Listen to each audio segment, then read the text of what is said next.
You know what, I'm actually going to start this review off with a random aside that I thought was quite funny. It is about Bakugo vs Reze, but has no relation to the quality of the episode, so if that's all you care about, I should have a timestamp on screen. Isn't it crazy that this matchup of all of them has such a comically quiet waiting period? Like, let's look at the other two episodes from this year. Yusuke vs Strawberry may not have had the most hubbub about it, but it carried the first episode of the year flag, rejuvenating hype in the series overall, as well as featuring two franchises of which Bleach hadn't showed up in nearly half a decade and Yu Yu Hakusho hadn't shown up in over half a decade. With one of those series having two episodes that aren't looked at too fondly by the fans, either for their issues with the scaling, how much Bleach wasn't explored as a series, or even how obvious it is that Naruto and especially Madara were the favoured characters in those episodes. Not to even say they're biased in terms of the results, I'm just saying you can tell Madara was there to bring the hype, and Aizen was there to take it in the face. And man, Sasuke vs Hiei is also not seen too fondly. Hiei absolutely got the dick sucking there, while Sasuke was relatively depicted as the soy jack, but it's hard to say it's all that interesting as an episode. So there were a lot of people talking about how Death Battle would handle either, be they Doom posting or Hope posting. Meanwhile, Cell vs Metal Sonic was a big deal. The wait period was full of hysterical agenda posting on both sides, the Metal Sonic side making their memes about Cell losing with no resistance, and the Cell side making memes about how Metal Sonic is kind of a loser. In fact, the memeing of that episode got so big that the only reason the first half of the Bakugo vs Reze waiting period wasn't barren is that the Cell Metal memeing was carrying over for a few weeks. But man, this episode got nothing. The first episode since Omniland to try and capitalize on a then relatively recent super popular matchup outside of the Versus Sphere before it dropped off, and nobody responded. Yes, last few years have had popular matchups, but let's just say that Among Guys, Simone vs Kyle, Ruby Marker, and Ash Yuki, and so on, were not particularly new at the time and had since passed their peak of popularity. It almost seems like the people inclined to agenda post for this episode at all already got it out of their system in the month it was popular and just couldn't be bothered this time. The most attention this got was the G1 blog that came out in no time and promptly got no reception beyond no shit. It's a shame. It's also not helped by Death Battle not hyping up new episodes nearly as much as they used to, or even at all beyond the 3 previews that drop at the end of the waiting period. Anyway, let's talk about the actual episode. Unless this is on YouTube, in which case, here's an ad. And why should I drink G Fuel, the sponsor of this video, huh? What are you, some kind of idiot, lady? G Fuel's your all-in-one plant-based energy formula. Contains 0 carbs, calories, or sugar. That's only telling me what it lacks. Ha! Spinning time! Listen here. G Fuel manages to remain delicious with its surplus of over 50 flavors, available in tubs or cans. Ow. Oops.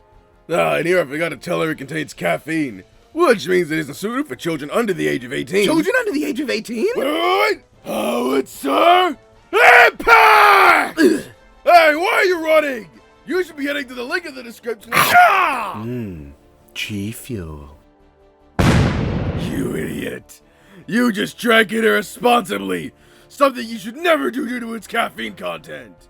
You could have just drunk the hydration race to enjoy the flavor without any of the caffeine. So this is the power of G Fuel? Ah! You think that's power? I'll show you!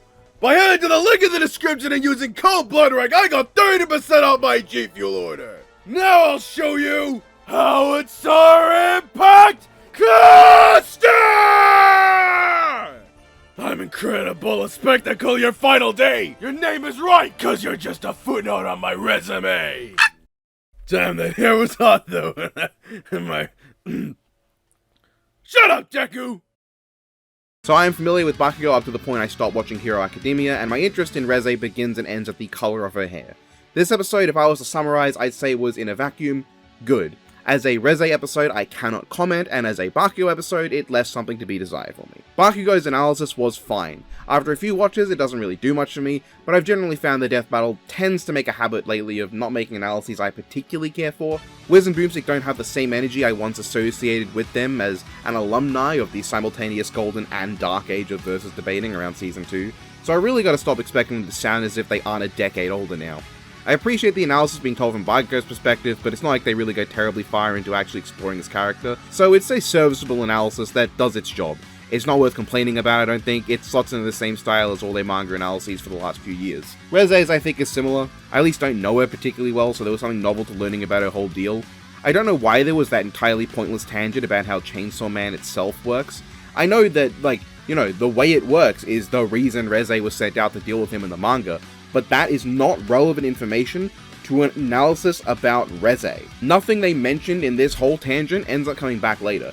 If you cut this segment out, it would do nothing except make the analysis shorter and more focused. It's not a big issue, but it did make me wonder if she had any similarities to it in terms of her powers, and that never gets brought back up again. Clearly, I think it was just there to pad her analysis out. Bakugo had an analysis that begins at the 28-second mark and ends at the 7-minute and 22-second mark, a 6-minute 54-second analysis. Reze's begins at the 8-minute 10-second mark and ends at the 13-minute 55-second mark, a 5-minute 45-second analysis, giving more than an extra minute of runtime to Bakugo, and 30 of the seconds she has were dedicated to explaining how Denji's powers work. Which is kinda like if Bakugo randomly had a moment to explain how One For All functions, which at least that would actually have a purpose because the way One For All functions specifically does have to do with Bakugo's story. Bakugo does have a random side about what tons of TNT means, but that's acceptable. It's on theme, it does come up again, TNT is relevant. Anyway, Reze's comes across as a solid analysis to me. I don't know well enough to say if this is or not, so let me know if it actually sucked or if it really was genuinely solid at covering her. I personally can't say it sold me on Reze, if only because I do not like how Chainsaw Man looks. And also, it didn't really feel like Reze had that much going on that was interesting. They also say that she's so strong that she's comparable in speed to the Gun Devil, which doesn't make much sense to me, but it does bring to mind Ken's analysis back in Season 3, where his speed feat was dodging the extremely strong Akuma. As for the fight, I think on a technical level it's quite solid. Let's go over what I liked about it. The first half I think is exceptionally solid. The aerial battle is nice to see given that's basically Bakugo's entire fighting style. It's his most dynamic method of combat. This spinning throw has an incredible sense of speed and motion to it. The startup having Bakugo in a single position as the whole map spins around him not only looks cool, but it enhances the sense of control and skill he has in the air, making it so that when he starts spinning even faster than the map is turning later, it makes him seem even faster. As we know, he isn't accelerating from zero, he's accelerating faster than the already high speed he was moving at. It makes this feel really fast and really impactful. The two falling without giving a shit a moment before as well is very characterful, portraying Reze as someone with a very blasé outlook on her own safety, because she knows she can survive, and Bakugo as a cocky bastard who's willing to take a moment to talk shit, because he knows how good he is in the air. Bakugo taking off Reze's head and being himself a bit impressed by his abilities, only to then immediately say the exact same line he just said but for a different reason, when her headless body starts running after him, is an amusing gag. I think that is quite funny. The next bit is the only actual instance of detailed choreography in the episode, as the two share a nice little scuffle that leads into a really nice shot of Reze growing back her head with a nice reflection of Bakugo in her shiny dome. I actually really like the following sequence of Bakugo aggressively telling people to evacuate in his douchebag hero way. Reze takes advantage of the situation to give the teenager a hickey and drink his blood, while giving us a nice purple hair cameo, and helping her recover from all the damage she, took? Which then leads to Reze killing more people to drink their blood, with Bakugo desperately trying to get her attention back and off the civilians because, you know, he's a hero. It's a nice moment that shows Bakugo's inherently heroic nature shining strongest when people are actively in imminent danger, and he no longer feels like he has control over the situation. The only time in this whole fight Bakugo actually seems concerned about what's going on is when other people are in danger and he doesn't think he has the ability to protect them anymore because, well, they're getting slaughtered in front of him and he's on the ground. It's a really nice little detail. Bakugo's sweat being drank when Reze goes to slurp up his DNA and blowing up from within her is a fun and creative idea, and I like that Reze continues to fight as best she can despite being blown in half, which helps to show her tenacity and, you know, being a demon, devil, whatever. And at last, Bakugo's howitzer impact cluster has a great sense of build-up and speed. He hits the Wally West pose, we get a great shot of it dragging Reze around the city before he then takes her head out with a slap on the cheek. All of this is also very well animated. The sprites look very good, and the rigging is very fluid. Effects are bright and vibrant, and setting the fight at night helps make them pop extra good. Elizabeth Kettenfield does a fine enough job as Reze, but she has one cadence the entire fight, which I imagine is just how she sounds, and I don't know enough to say if that's the case. It just kind of makes her sound a little bland, but again, that might just be her character, and it would fit what they describe her as.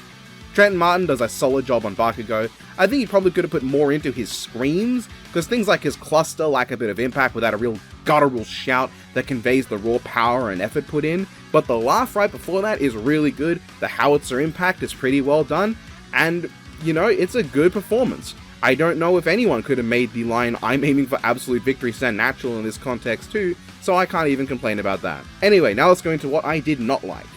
Well, kind of. First of all, I want to look at something. This fight features about 5 or 6 different art styles. There is the sprite style that is the main one, this 3D style that I'm not sure whether it's the same as the later ones or not. If you notice, this shot has shading outlined on top of thin... I don't actually know what it's called in 3D, but I'm going to call it line art around the models. This later shot then has the same look but with much thicker lines, maybe because it's zoomed in further. And then the third 3D moment has completely different shading. It changes styles from having a second thick solid outline in a brighter color a la Moro style, to a more standard natural kind of shading with a gradient effect overlaid on top of parts of the model. Some will wonder why I'm looking so closely at this. Look, I have talked to all 4 of the animators of this fight in the past. I am close friends with 2 of them. I have known some of them before they were on Death Battle, most of them before they were on Death Battle. I've divorced one of them on many occasions. I've met one of them in person multiple times. Shut up, they're my fellas more than they are yours. Anyway, so with sprites and 2 distinct 3D styles, we also then have this very rounded style for this fight, which uses a gentle gradient lighting without distinct shading on the individual frames of the animation, which then has a more detailed standard proportion variant when the teenager gets straddled. There's this distinct hand-drawn style again with a very normal shading, thinner line art, and a very fluid look that for a moment made me thought it might even be 3D, but actually I think it's all just different pieces composited extremely well for a very fluid, many parts moving at once sort of feel. And then there's also this very briefly seen look from during the Howitzer Impact cluster, where he has shading only on his hair, and the rest is solid colors, likely because of how briefly it's seen. Your eye is naturally drawn to his face and his hair, so that's the part that needed the shading, because that's really what you're going to be looking at. And notably, the last 2 shots had Bakugo's little shoulder bits with a dark grey outline, but here it's an all-black solid, very thick outline.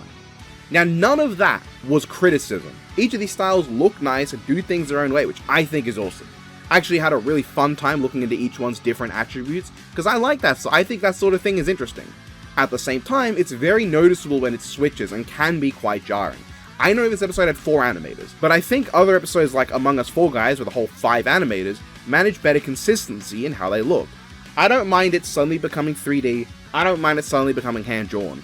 My issues is that there are 2 different 3D styles and multiple different hand-drawn styles, and then the sprites are fine. The sprites go off, no problem with them. Good job, David, I can tell you made these. I think Death Battle absolutely has the ability to avoid this issue. They have done it before, and as it stands, this is the first episode with this art style weirdness problem since Mob vs. Tatsumaki accidentally gaslit people into thinking the changing art styles was at all similar to how One Punch Man and Mob Psycho used the concept. It's not. But that is not even really a big issue with the fight. That's something that took me out of it on a first watch, but then later on I just kind of got used to it. My real issues with this fight would be the lack of action and the usage of Bakugo. There is one fully choreographed action sequence in this fight, this bit in the building.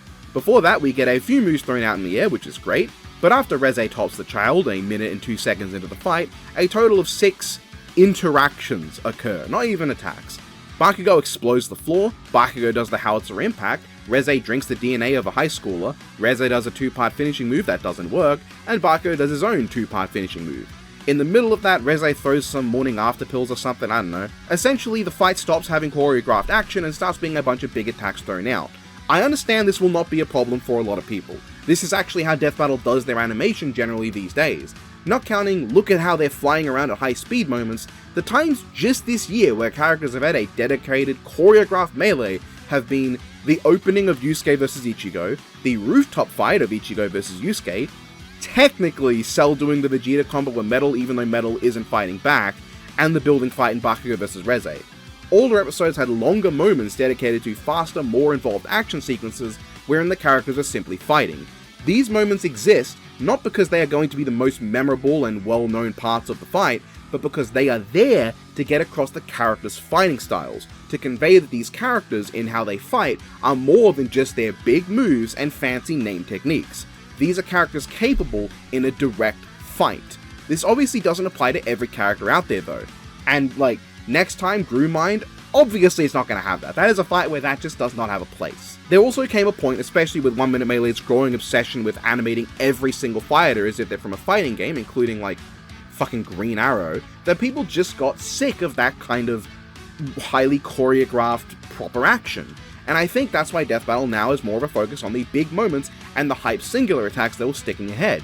Death Battle is trying to more be a collection of individual hype moments that you will remember after leaving the episode, as opposed to trying to be more of a dedicated fight. Aside from Blade vs. Buffy, which, you know, being live action was more about being an actual fight. And again, as I said, I don't think this is inherently bad, as much as something that I personally am not as big a fan of. For me personally though, I think Bakugo vs. Reze needed more dedicated choreography in its action throughout its runtime. For me, it ends up feeling really short. The fighting ends about a minute in, and the other 2 minutes is just single big attacks, which makes the finale feel a bit simplistic. And speaking of simplistic, Bakugo doesn't once show any of his usual intense battle smarts. They really emphasize them in the analysis, but in the fight, he kinda comes off as a dumb brute who throws his weight around. His biggest brain move is that Reze drinks his sweat, which he wasn't intending, and then he explodes it inside of her, which isn't a particularly tactical move, that's basic problem solving skills at work. The irony being that early on in My Hero Academia, the kind of dumb meathead Bakugo is portrayed as here is exactly what the show tries to make you think he is before his first fight with Deku suddenly reveals he's actually brilliantly smart and would be a monster of a fighter if he wasn't blinded by his own ego. Something he grows out of as the series goes on. Now, I don't think this is entirely a complete fault with Bakugo vs. Reze. This is a commonplace issue with Death Battle throughout. They don't tend to write tactical characters with all that much in the way of tactics or smarts. Oh, and also as a side, the fight kinda lacks impact to me. All the explosions are accompanied by these very soft sound effects that muffle the initial jarring burst of sound they should have. This does make the explosions less painful in the ears, I won't deny that, so I get why it was done with the amount of explosions there are, but it also makes every explosion feel really small and muffled, not helped by a consistent lack of high-speed moments beyond the spinning time and the final attack, or the lack of high-scale explosions outside of the killing blow. Now those are my main issues with the fight. One, it's not a big deal. One is a commonplace issue with Death Battle as a whole, so not really a fault of this episode, and one is just me not being a fan of the approach Death Battle takes with its choreography, at least in this, latter half decade of the show. The main thing for me though is that the issues that aren't exclusive to this episode end up hurting it more for me than it does in some others, because I don't think the episode plays to Bakugo's strengths. Now I don't know Reze, as I've made sure you know throughout this video, though based on the analysis they seem to be pushing that visually she is on par with the ridiculous speed and explosive power that Bakugo tends to have in any of his appearances. So I don't know, if that is true, why they would choose to make the fight feel so slow throughout the middle or have the final explosion be so underwhelmingly small. Moreover, I just think the only bit of melee combat with choreography having Bakugo be kind of bumbling, along with the lack of tactics, it makes Bakugo feel like he's being controlled by another character using his moveset. I have seen people say that Reze is the better fighter, so I don't mind her outshining him if that's the case. But this isn't Reze outskilling a skilled fighter, it's Bakugo being a clumsy gibbon who fights worse than I do. Now there's always the question of how this is as a Reze episode, and as I said, I don't know. You'll all have to let me know how this works for her. Maybe this episode is a great showing of all that makes her cool, and perfectly matches how she is portrayed, how she fights, the scale she normally operates at.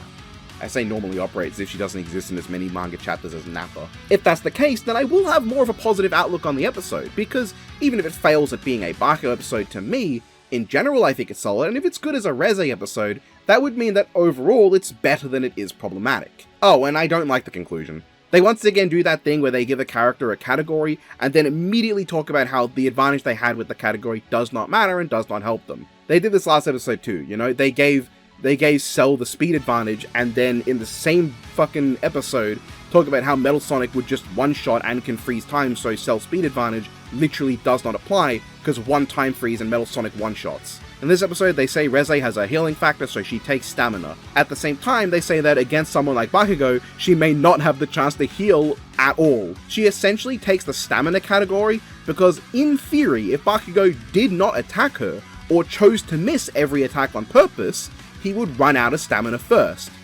No, that is not how that works, and I hate this kind of writing.